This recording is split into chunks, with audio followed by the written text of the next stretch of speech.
Hi, Guy. Good morning. Good morning. What's today? December 11th.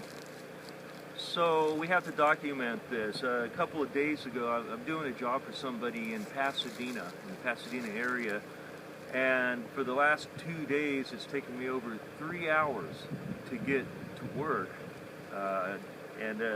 So I was complaining about it a couple of days ago, and the owner of the project said, "You know what?" He goes, "What I should do is just give you a ride to work in my helicopter." And I said, "You have a helicopter?" He goes, "Yeah." He says, "Where's the nearest airport?" And I told him, "Well, why don't you just come land at my house? We live in an area that has a lot of space, as you can see."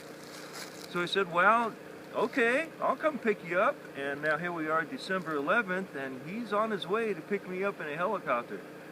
So how cool is that, to go to work in a private helicopter and have somebody pick you up and take you home? This is an event, and I don't know when the next time this is going to happen, but I'm taking advantage of it.